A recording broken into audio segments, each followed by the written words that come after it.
बांकुरा में टीएमसी की चुनावी रैली से ममता बनर्जी ने खिताब किया। इस दौरान उन्होंने बीजेपी पर सख्त हमला किया। ममता ने अपने खिताब में कहा कि वो बाहरी गुंडों को चुनाव नहीं लड़ने देंगी। उन्होंने बीजेपी पर टीएमसी लीडरों को निशाना बनाने का इल्जाम भी लगाया। साथ ही वज़ीर-ए-आज़म मोदी और वज़ीर दाखिला अमित शाह को मशवरा दे दिया कि वो बंगाल के बजाय मुल्क पर ध्यान दें। ममता बनर्जी ने एक मरतबा फिर इलेक्शन कमीशन को भी आड़े हाथों लिया और कहा कि इलेक्शन कमीशन को बीजेपी के लीडर चला रहे हैं। निर्वाचन कमीशन আমার শ্রদ্ধা রেখেই আমি বলছি, নির্বাচন কমিশন কে চালাচ্ছেন? অমিত শাহ বাবু, আপনি চালাচ্ছেন না তো? আমার প্রশ্ন রয়ে গেছে। আমরা তো চাই ফ্রি এন্ড ফেয়ার ইলেকশন হোক, কিন্তু হু ইজ অমিত শাহ? তিনি ইলেকশন কমিশনকে গাইড করবার কে? তিনি ইলেকশন কমিশনের কাজে ইন্টারফেয়ার করছেন, ডে টু ডে কাজে ইন্টারফেয়ার করছেন। আর আমাদের বিরুদ্ধে রেগুলার আমার সিকিউরিটির মেন চার্জে যে তাকে পর্যন্ত সরিয়ে দেওয়া হয়েছে। জল দিতে আসে না, খাদ্য দিতে আসে না, রেশন দিতে আসে না, কোভিড হলে আসে না, বন্যা হলে আসে না, আমফান হলে আসে না, শ্রমিক মরে গেলে আসে না, মাইগ্রেন্ট ওয়ার্কার বিপদে পড়লে আসে না। আর ইলেকশনে বলে গায়ের জোরে ইলেকশন হবে, লুট করা হবে, রেলে করে গুন্ডা নিয়ে আসা হবে, সেই গুন্ডা রেল স্টেশনে থাকবে, ইলেকশনের দিন এলাকা এলাকায় ঢুকবে এবং জোর করে ইলেকশন দখল করবে। यूपी के वज़ीर आला और बीजेपी के स्टार कैंपेनर योगी आदित्यनाथ भी मगरबी बंगाल के चुनावी दंगल में कूद चुके हैं। उन्होंने आज पुरोलिया में चुनावी रैली से खिताब किया। सीएम योगी ने अपने खिताब में हिंदू मुस्लिम मौजू को तरजीह दी। उन्होंने इस मौके पर टीएमसी पर जमकर तनकीद की। टीएमसी की सरकार की गुंडागिर्दी और उनके अमानवीय कृत्यों पर देख करके क्षोभ हो रहा था और तब मुझे लग रहा था कि अब इनके बहुत लंबे समय तक इनकी गुंडागिर्दी और इनकी अराजकता अब नहीं चल पाएगी। मात्र 45 दिन बाकी हैं। 2 मई के बाद टीएमसी की सरकार की विदाई सुनिश्चित है। ममता दीदी भी अब मंदिर में जाकर के चंडी पाठ कर रही है। ये परिवर्तन है ना, ये है नया भारत। हर व्यक्ति को भगवान की शरण में जाना ही पड़ेगा।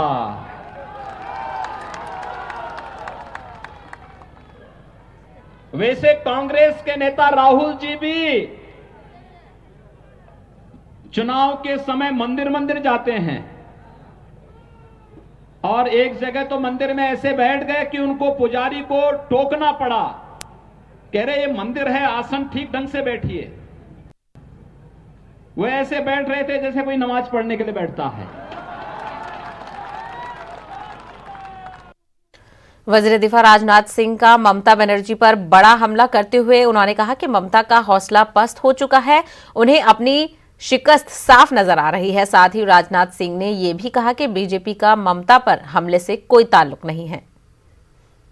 लोकसभा का जो चुनाव था उसमें बंगाल की जनता ने 42 में 18 लोकसभा सीटों पर भारतीय जनता पार्टी को विजय दिलाकर यह स्पष्ट संकेत दे दिया है कि अब विधानसभा के चुनाव में परिवर्तन होगा और यहाँ पर Bharatiya Janata party clear majority से अपनी गवर्नमेंट बनाएगी। यह आरोप ममता दीदी को छोड़कर और किसी ने नहीं लगाया है, क्योंकि आपने देखा होगा कि जांच एजेंसियों की जो रिपोर्ट आई है और इलेक्शन कमीशन के पर्यवेक्षक ने जो कुछ भी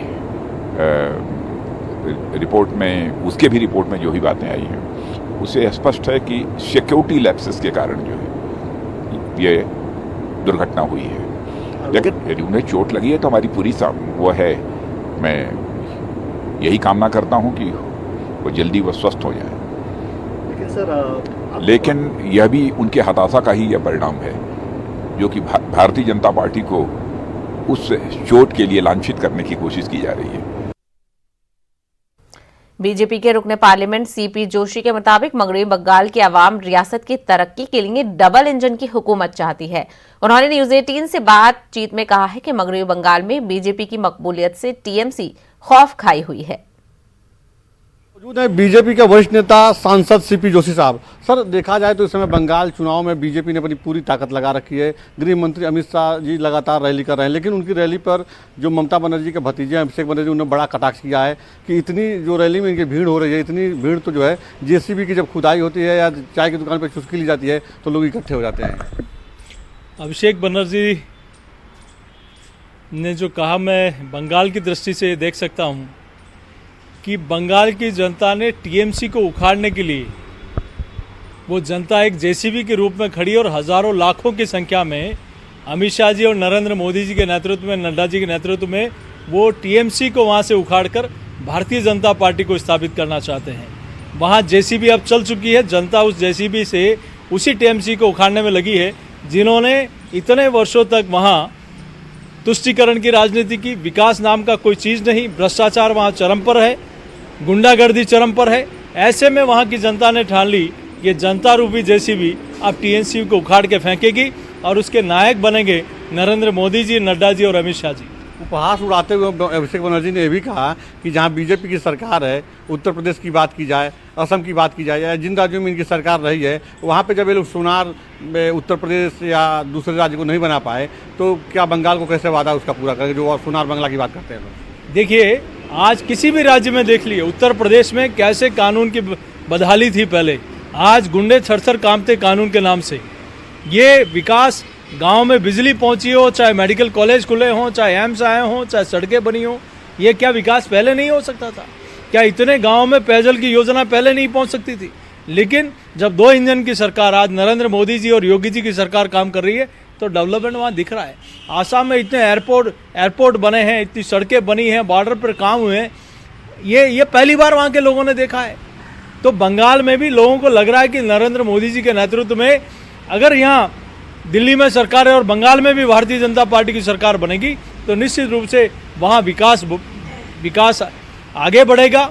और जिस प्रकार से ये तुष्टीकरण की राजनीति है, जिस प्रकार से वहाँ गुंडागर्दी है, कानून का कोई राज नहीं है, पुलिस का इकबाल खत्म है, वहाँ ऐसे में भारतीय जनता पार्टी और भारतीय जनता पार्टी के नेतृत्व में वहाँ की जनता आशा और विश्वास रख रही है। स्वप्न दास गुप्ता ने राज्यसभा की रुकनियत से आज इस्तीफा दे दिया है। तृणमूल कांग्रेस की जानिब से दास गुप्ता को राज्यसभा के लिए नाअहल करार देने के लिए खुसूसी करारदाद लाने की तैयारी की जा रही थी। वाज़ेह रहे, टीएमसी ने बीजेपी से राज्यसभा के नामजद मेंबर स्वप्न दास गुप्ता को हुगली जिले की तारकेश्वर असेंबली सीट से उम्मीदवार बनाए जाने पर ऐतराज जताया था। वहीं स्वप्न दास गुप्ता ने पर्चा नामजदगी से कबल तमाम मसाइल हल करने की यकीन दहानी कराई थी।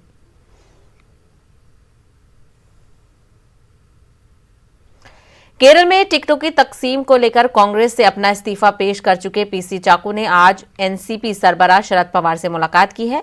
इस मौके पर न्यूज 18 से बातचीत में उन्होंने कांग्रेस से मुतालिक अपनी नाराजगी का खुलकर इजहार ख्याल किया है। उन्होंने मजीद कहा कि कांग्रेस के अंदर दाखिला जमहूरियत खत्म हो चुकी है। वरिष्ठ नेता पीसी चाको हमारे साथ है बात करने के लिए। चाको जी, बहुत समय तक दिल्ली में आप रहे, दिल्ली की मीडिया भी आपसे लगातार जुड़ी रही है, नाराजगी का क्या कारण है? किस वजह से आपने कांग्रेस पार्टी से इस्तीफा दे दिया? मैडम, इसके बारे में बहुत विस्तार में मैंने स्टेटमेंट दिया था। लास्ट 4 दिन पहले मैंने जिस इस्तीफा दिया, क्यों कारण से, कई कारण से मैंने इस्तीफा दिया, इसके बारे में मैंने एक स्टेटमेंट दिया था। कांग्रेस पार्टी के अंदर अभी डेमोक्रेसी नहीं, इनर पार्टी डेमोक्रेसी नहीं। कांग्रेस का फंक्शनिंग एक एडवोकेसी प्रिवेल कर रहे हैं नेशनल लेवल में और स्टेट लेवल में। मेन इश्यू, मेरा मेन मुद्दा केरल का इश्यू था। केरला में अभी इलेक्शन चल रहे हैं, कैंडिडेट्स का सिलेक्शन में कोई डिस्कशन नहीं, कोई इलेक्शन कमेटी नहीं, 2 ग्रुप से कोई पार्टी नहीं, सिर्फ ग्रुप है, कोई पार्टी नहीं केरला में। ग्रुप लीडर्स टोटल जितना सीट है वो डिवाइड करके उसका लोगों को फिल कर रहे हैं। इस सिस्टम करेक्ट करने के लिए मैंने हाईकमान को रिक्वेस्ट किया, हाईकमान इंटरफेयर नहीं किया। इसी कारण से मैंने कहा इस पार्टी में कोई इनर पार्टी डेमोक्रेसी नहीं, इसी कारण में मैंने रिजाइन किया। लेकिन तारिक अनवर जो प्रभारी महासचिव हैं केरल से, उन्होंने कहा कि ये तमाम जो चीज़ें आप कह रहे हैं उससे पहले डिस्कशन तो हुआ ही नहीं था, ना तो सीईसी बैठी थी। कैसे पहले से प्रिज्यूम कर लिया पीसी चाको ने कि उनके लोगों को या वो जिसकी डिमांड करे उनको टिकट नहीं मिल सकता है? उन्होंने इसका ओपिनियन के बारे में मैं कुछ नहीं बोलूँगा, that is his opinion. CEC में डिस्कशन हुआ या नहीं हुआ ये मेरा प्रॉब्लम नहीं। प्रदेश सिलेक्शन कमेटी में डिस्कशन हुआ या नहीं हुआ, let Tariq Anwar answer that. This list which is discussed in the Central Election Committee, whether that list was discussed in the PEC once, Tariq should answer that. वो उसका रिस्पॉन्सिबिलिटी था, जो प्राइमरी लिस्ट कमेटी में रखकर डिस्कस करना उसका रिस्पॉन्सिबिलिटी था, उन्होंने वो नहीं किया। देन उन्होंने क्या बोल रहे हैं? एनसीपी में शामिल होने की जो बात कही जा रही है, आज शरद पवार से आप मिलने जा रहे हैं? आज पवार साहब को मिल रहे हैं, उसके मिलकर डिस्कस करने के बाद डिसाइड करेंगे। कैमरा पर्सन सोनू के साथ रंजीता झा, न्यूज़ 18 नेटवर्क।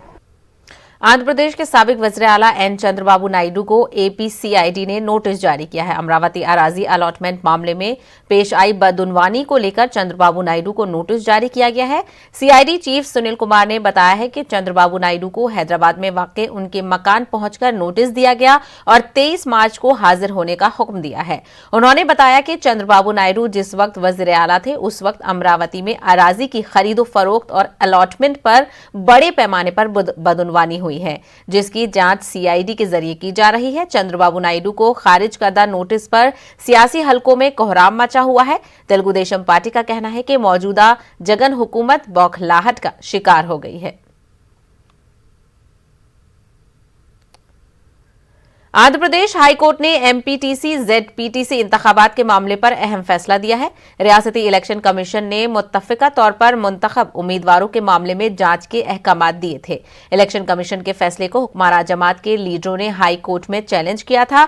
आज अदालत ने अपने फैसले में कहा है कि मुत्तफिका तौर पर मुंतखब होने वाले उम्मीदवारों के मामले में इलेक्शन कमीशन को मुदाखलत का हक नहीं है।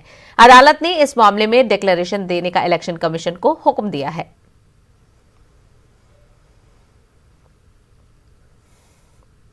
एक जीनियस की पहचान छोटी उम्र से ही हो जाती है। ये अपना कमाल छोटी उम्र से ही दिखाना शुरू कर देते हैं। नेटवर्क 18 की खास पहल में ऐसे ही जीनियस से रूबरू करवाएंगे बायजूस यंग जीनियस में। पिछले हफ्ते आप मिले मुंबई के तबला नवाज तृप्तराज से और स्केटर तिलुक किसाम से। उनकी हौसला अफजाई की अदाकार सोनू सूद ने। आइए देखते हैं उसी की एक झलक। मैं हूं आनंद नरसिम्हन। इस रोमांचक सफर में आपका होस्ट, दोस्त और सूत्रधार, और आज मैं आपको मिलवाने वाला हूं एक ऐसे ही यंग जीनियस से जिसे देखते ही आप कहेंगे, वाह छोटे उस्ताद वाह। आप कितने साल से तबला बजा रहे हो? कितना साल हो गया? अब तक मुझे तबला सीख के 10 साल हो गया। जब मैं 3 साल का था तभी मैंने मेरे गुरु से तालीम ली थी। जब आप अपनी जिंदगी में इतनी जल्दी इतने डिसिप्लिन के साथ चलते हैं और इस एज में जब हमें पता ही नहीं था कि लाइफ में करना क्या है और ये इतनी चीजें हासिल कर चुके हैं, तो हमें लगता है कि वापस शायद उस बचपन के दिनों में जाना चाहिए। इनके पास लिम्बो स्केटिंग का रिकॉर्ड है, जहां इन्होंने कितना 145 मीटर 145 मीटर्स तक स्प्लिट करके इन्होंने फ्लैट लेट के स्केटिंग किया। कितने साल की उम्र में? 7 years। पर आई थिंक किसी ने आपका रिकॉर्ड तोड़ दिया ना? Yes sir, I beat my own record। वाह। कोई भी चीज अगर मेहनत करते हैं तो सफलता प्राप्त कर सकते हैं। मैं चाहता हूं कि जो यंग जीनियस है, कम उम्र में उसका हुनर को पहचान करके उसको आगे ले जाना हमारे लिए बहुत जरूरी है।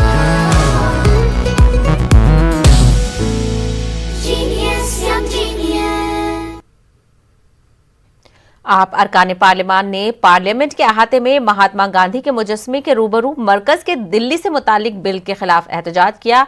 आप अरकान पार्लियामान ने संजय सिंह की सरबराही में हाथों में पोस्टर पकड़कर एहतजाज किया और एलजी को मजीद इख्तियारात देने वाले तरमीमी बिल की मुखालिफत की।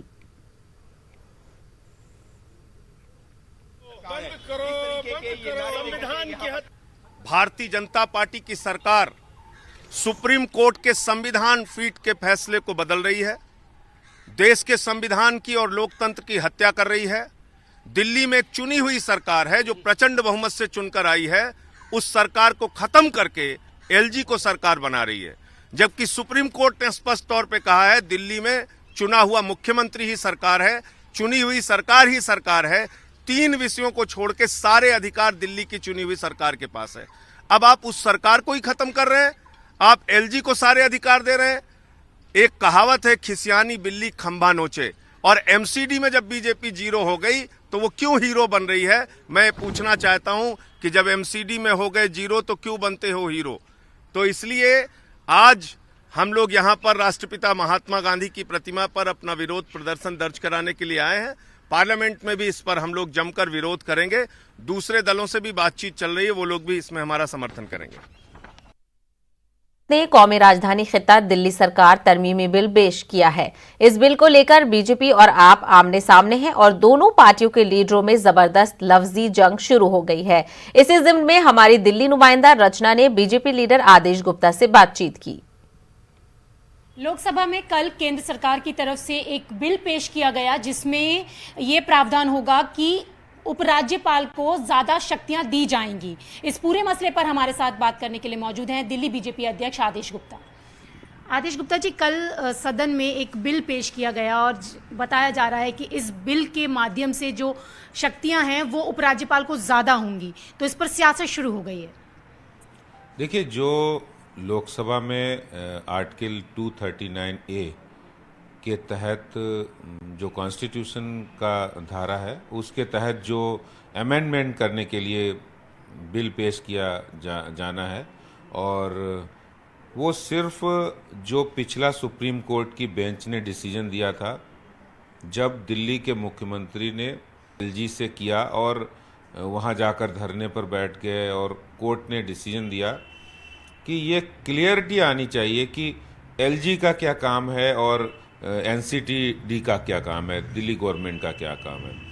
तो मुझे लगता है ये सिर्फ उसके परिप्रेक्ष्य में, उसकी लाइट में किया गया सरकार द्वारा ये निर्णय है और मैं इसका स्वागत करता हूं। लेकिन जब ये बिल पेश किया गया और बात हुई इस बिल पर, तो अब सवाल ये बनता है कि दिल्ली सरकार का कहना है कि वो चुनी हुई एक सरकार है, जनता ने उनको चुनकर भेजा है, तो ये तो लोकतंत्र विरोधी कदम है।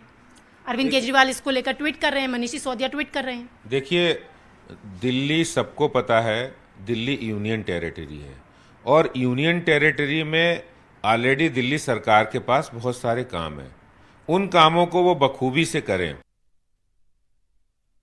बैंकों की निजीकारी के खिलाफ बैंक मुलाजमीन की हड़ताल का आज दूसरा दिन है। United forum of bank union के तहत 9 यूनियनों ने हड़ताल कर रखी है, जिसकी वजह से सार्फिन को परेशानी का सामना करना पड़ रहा है। वाज़ेह रहे, आम बजट के खिताब में वज़ीर खजाना निर्मला सीतारमण ने कहा था कि हुकूमत इस साल 2 सरकारी बैंकों और एक बीमा कंपनी की निजीकारी करेगी।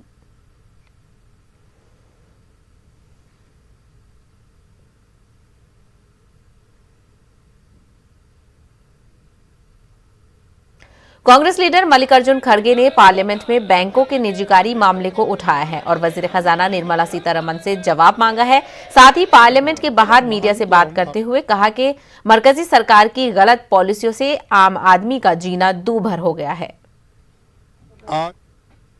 अरे मांग तो हम आपके सामने कहे हैं कि देखो 13 लाख लोग जब पूरे भारत में आज स्ट्राइक पे हैं तो उनको बुला के बात करना चाहिए।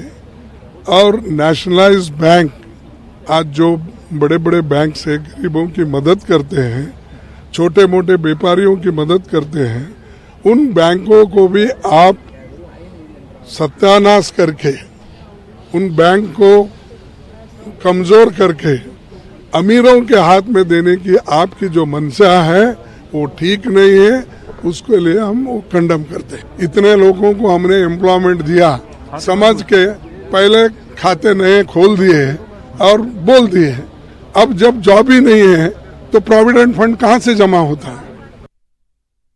वहीं सरकारी बैंकों की निजीकारी पर न्यूज 18 से बातचीत करते हुए कांग्रेस लीडर शक्ति सिंह गोहिल ने दावा किया है कि मरकज की मोदी हुकूमत के पास बैंकों की निजीकारी से मुतालिक कोई जवाब ही नहीं है। उन्होंने मजीद कहा कि कांग्रेस बैंक यूनियन की हड़ताल की हिमायत कर रही है। राज्यसभा सांसद शक्ति सिंह गोहिल हमारे साथ है बात करने के लिए। गोहिल जी, 2 मुद्दों पर अभी आप लोगों ने बात की। पहला, जिस तरह से बैंकों का हड़ताल चल रहा है, 9 से ज़्यादा जो संगठन है वो हड़ताल पर हैं, और इसके अलावा कोरोना के मामले को लेकर क्या रहा संसद में इस पर? देखिए, देश के लिए बड़ी दुर्भाग्य की बात है कि जो चीज़ें आज़ादी के बाद आम हिंदुस्तानी के हित में हमने की थी और सरकारों ने की थी, उसकी यू टर्न लेके ये सरकार जिस तरह से जा रही है। बैंकों का नेशनलाइजेशन हुआ, सब ने सराहना की, और उसी वजह से जब दुनिया में रिसेशन मंदी आई तो हमारे देश को नुकसान नहीं हुआ था, क्योंकि बैंकों का नेशनलाइजेशन हुआ था। आम हिंदुस्तानी के पास बैंक जाने लगी थी, बैंक कर्मी को ठीक से तनख्वाह, उसको न्याय मिल रहा था। अब निजीकरण का क्या मामला, क्यों? उसका जवाब नहीं सरकार के पास। बैंक कर्मी स्ट्राइक पे बैठे हैं, रेलवे में निजीकरण करने जा रही है ये सरकार। यही सरकार आगे जाके LIC को बर्बाद करने जा रही है, और ये सारे हड़ताल पे जा रहे हैं। हमारा उनको समर्थन है, देशवासी को इससे बड़ा नुकसान होगा। लेकिन सवाल ये कि क्या सरकार इस पर जवाब देने को तैयार है? जैसा आपने कहा कि संसद में भी आप लोगों ने ये बात उठाई है, सरकार क्या इस पर कोई जवाब दे रही है?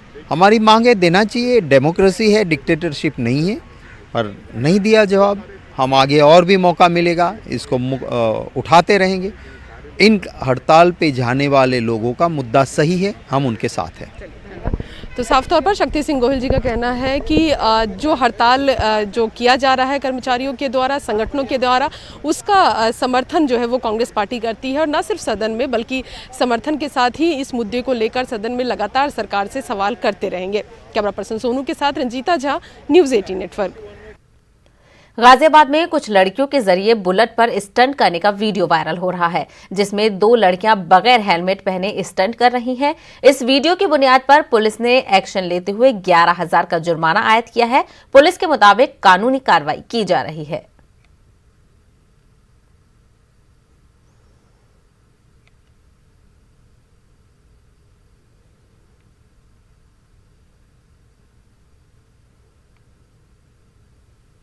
बुलेट पर 2 लड़कियों द्वारा स्टंट करते हुए वीडियो वायरल हुआ है। इस बुलेट का ई चालान करके 11,000 का जुर्माना किया गया है। बुलेट पर 2 लड़कियों द्वारा स्टंट करते हुए वीडियो वायरल हुआ है। इस बुलेट का ई चालान करके 11,000 का जुर्माना किया गया है।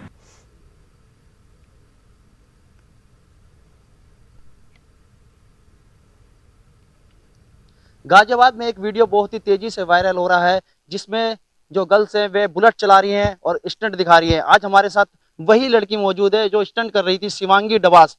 एक वीडियो बहुत तेजी से वायरल हो रहा है आपका, पुलिस ने उस पर अपेक्षित कार्रवाई भी करी है, क्या कहना है आपका? मेरा कहना है ये सारी कार्रवाई लड़कियों के लिए क्यों, लड़के भी तो स्टंट करते हैं ना। एक टायर पे वीडियो मतलब बाइक ले जा रहे हैं उठा के, कभी आगे से उठाते हैं, कभी पीछे से उठाते हैं, कभी व्हीलिंग मार रहे हैं, कभी ड्रिफ्ट मार रहे हैं। तो ऐसा नहीं है, अगर लड़के की कोई वीडियो आती है और संज्ञान में आता है पुलिस के, तो उस पर भी आवश्यक कार्रवाई होती है। मैंने इतनी सारी वीडियोस देखी हैं, इवन अपने फ्रेंड सर्कल में देखी है, बहुत सारे लोगों की वीडियोस इंस्टाग्राम पे इतनी सारी वीडियोस हैं, इतने सारे पेजेस पे हैं, सब पे हैं, सब लोगों पे तो कार्रवाई नहीं। अगर कार्रवाई सभी पे होंगी तो बंद हो जाएंगी।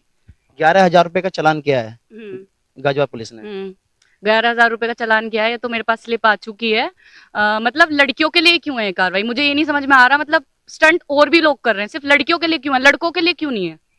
इससे पहले भी आपने इंस्टाग्राम पे अपनी ये वीडियो पोस्ट किए हैं ऐसे? हाँ मैंने की है, नॉर्मल वीडियोस भी है, मेरी मदर के साथ वीडियो भी है, वो अलग बाइक पे चला रही है, मैं अलग चला रही हूँ, मेरी फ्रेंड्स के साथ भी है। ठीक है, तो आपकी क्या हॉबी है, और ऐसा कोई हादसा हो जाए, जानलेवा आप स्टंट कर रहे हैं और इससे कोई और भी सीख सकता है कि हमें भी ऐसा स्टंट दिखाना चाहिए, तो क्या कहना चाहेंगे आप इसमें? पहली बात तो अगर चोट तो देखो हर चीज में लग सकती है। अगर इंसान का टाइम खराब हो तो वो घर से निकल रहा हो, कोई चीज आके उसके लग जाए, पैर स्लिप हो जाए, तो चोट तो तब भी लग सकती है। और जानलेवा हमने कोई हाईवे पे नहीं किया, ज्यादा से ज्यादा थोड़ी बहुत चोट लगेगी, ठीक है, वो चीज लगती है। जब इंसान सीखता है तो चोट भी लगती है। मैं ये संदेश देना चाहती हूँ, अपनी लाइफ खुल के जियो। इसका मतलब ये नहीं है कि स्टंट करो, अपनी लाइफ खुल के जियो, जो आपको अच्छा लगे करो। लाइफ एक बार मिली है, पता नहीं है कब तक है, कितनी है, बस जियो, जैसे जीना है जियो, जो ठीक लगे करो, बस किसी को हर्ट ना हो उस चीज से, किसी को बुरा ना लगे और किसी की भावनाओं को ठेस ना पहुंचे। देखिए, ये हमारे साथ मौजूद थी शिवांगी डबास, जिन्होंने बेबाकी से जवाब दिया और वे कहना चाह रही थी कि मैं स्टंट आगे ऐसे करती रहूंगी, और बिल्कुल अपने आप में अपना पक्ष रख रही थी। गाजियाबाद से नेटवर्क 18 के लिए मैं रोहित सिंह। फिलहाल बुलेटिन में इतना ही। मजीद ताज़ा अपडेट के लिए आप लॉग इन कर सकते हैं हमारी वेबसाइट news18urdu.com पर। मुझे दीजिए इजाजत, आदाब।